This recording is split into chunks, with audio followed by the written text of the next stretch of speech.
आप लोग? उम्मीद करता हूं कि बेहतर होंगे।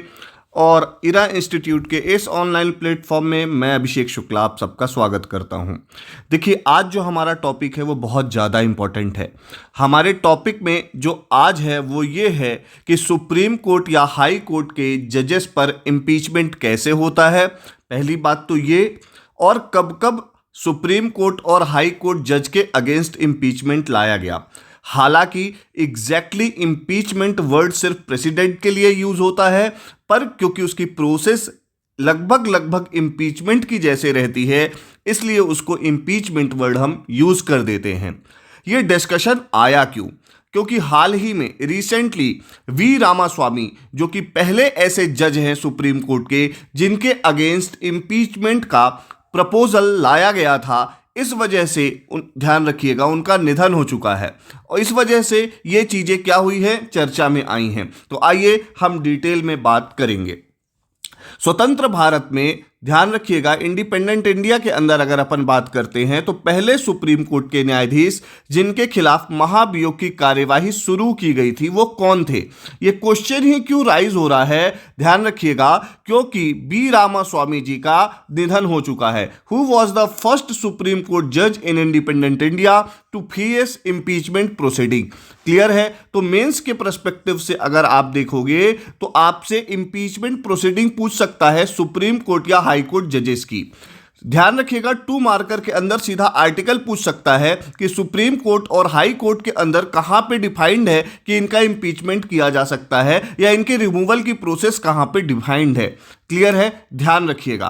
तो पहले जज होते हैं बी रामास्वामी जी, ध्यान रखिएगा, जिनके अगेंस्ट 1993 में ध्यान रखिएगा इम्पीचमेंट प्रोसेस लाई जाती है और 96 की एज में उनका क्या हो चुका है, निधन हो चुका है।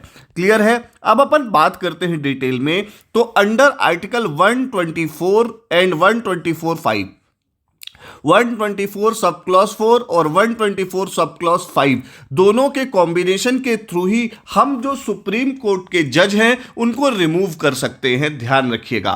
क्लियर है? और अगर हाई कोर्ट के पर्सपेक्टिव से देखें तो आर्टिकल 218 उसमें साफ साफ लिखा है कि हाई कोर्ट जजेस के लिए वही प्रोसेस यूज होगी जो कि सुप्रीम कोर्ट के जजेस के लिए डिफाइंड है 124 एंड 124 सब क्लॉज 5 के अंदर। ध्यान रखिएगा। क्लियर है? इतनी बात क्लियर। अब कॉन्स्टिट्यूशनल प्रोविजन के बारे में मैंने आपको बता दिया है। जजेस के इम्पीचमेंट के कॉन्स्टिट्यूशनल प्रोसीजर की अगर अपन बात करते हैं तो आर्टिकल 124 सब क्लॉज 4 बोलता है प्रोवाइड्स टू इम्पीचमेंट ऑफ जज टू सुप्रीम कोर्ट। क्लियर है? ये ध्यान रखिएगा।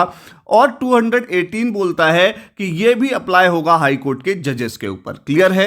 अब अगर अपन अगली बात करें कि ग्राउंड्स क्या होंगे, किस बेसिस पे हम सुप्रीम कोर्ट या हाई कोर्ट के जजेस को हटा सकते हैं, ध्यान रखिएगा, इसकी प्रोसेस क्या होगी। तो पहला जो ग्राउंड होगा वो होगा प्रूवन मिसबिहेवियर। कभी भ्रष्टाचार या इस प्रकार का कोई भी मिसबिहेवियर जो कि हमारे कॉन्स्टिट्यूशन के अगेंस्ट हो, अगर वो प्रूव हो जाता है तो उनको हटा सकते हैं। दूसरा है इनकैपेसिटी। क्लियर है? जो इनकैपेसिटी वर्ड है एग्जैक्टली इसको कॉन्स्टिट्यूशन के अंदर डिफाइन नहीं किया गया है।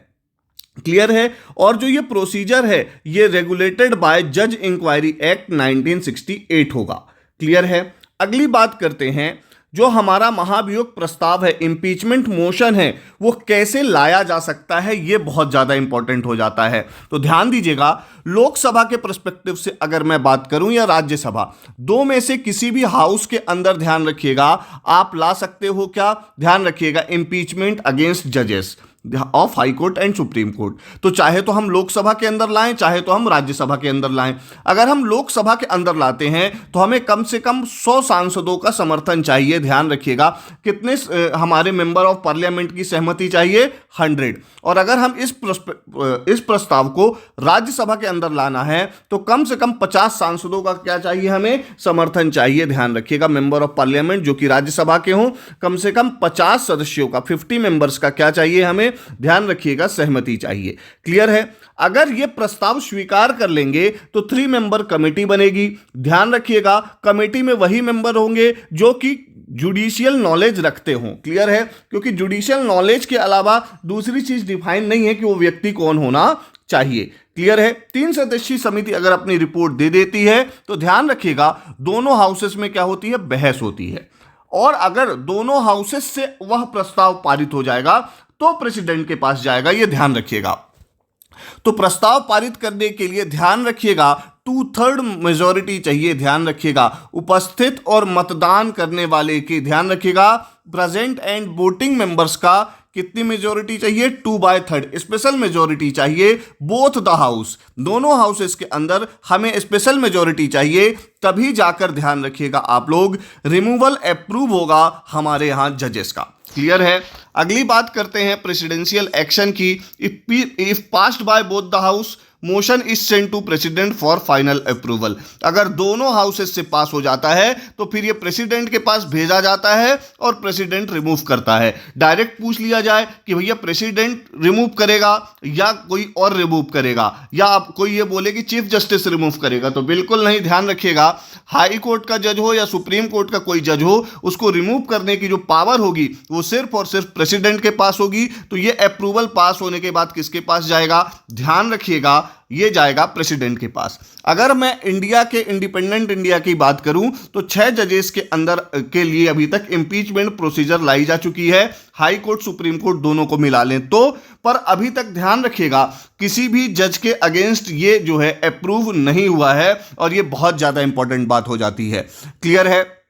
अगली बात आपको इसी में ध्यान रखनी है जो ये है कि लेटेस्ट किसके अगेंस्ट इंपीचमेंट प्रोसीजर लाई गई हमारे लोकसभा या राज्यसभा में। तो ध्यान रखिएगा दिसंबर 2024 के अंदर शेखर कुमार यादव हैं, इलाहाबाद हाई कोर्ट के जस्टिस हैं, इनके अगेंस्ट जो है मुस्लिम कम्युनिटी को इन्होंने कुछ बोला था, ऐसा लोगों का कहना है, जो कि कॉन्स्टिट्यूशन के अगेंस्ट था, ऐसा लोगों का कहना है। इस वजह से उनके अगेंस्ट इंपीचमेंट प्रोसीजर लाने का प्रयास किया गया था, पर ध्यान रखिएगा उसको अप्रूवल नहीं मिला है। क्लियर है? तो ध्यान रखिएगा शेखर कुमार के अगेंस्ट ध्यान रखिएगा दिसंबर 2024 में इसको लाया गया है। तो करेंटली ये बहुत ज्यादा डिस्कशन में है। तो मेंस के अंदर आप लोगों को सीधा सा क्वेश्चन बनता है, ध्यान रखिएगा, process of impeachment of high court जजेस एंड सुप्रीम कोर्ट जजेस। ध्यान रखिएगा उच्च न्यायालय एवं उच्चतम न्यायालय के न्यायाधीशों को हटाने की क्या प्रक्रिया है, ये आपसे सीधा पूछा जा सकता है। या आप लोग अगर 2 मार्कर के अंदर देखेंगे तो आर्टिकल 124 सब क्लॉज 4 में क्या डिफाइंड है, ये भी पूछा जा सकता है। आर्टिकल 218 किससे रिलेटेड है, यह भी पूछा जा सकता है आपसे। क्लियर है? तो ध्यान रखिएगा मेंस के पर्सपेक्टिव से आप इन आंसर को लिखिए और मेरे को आप सेंड कर सकते हैं। Thank you very much.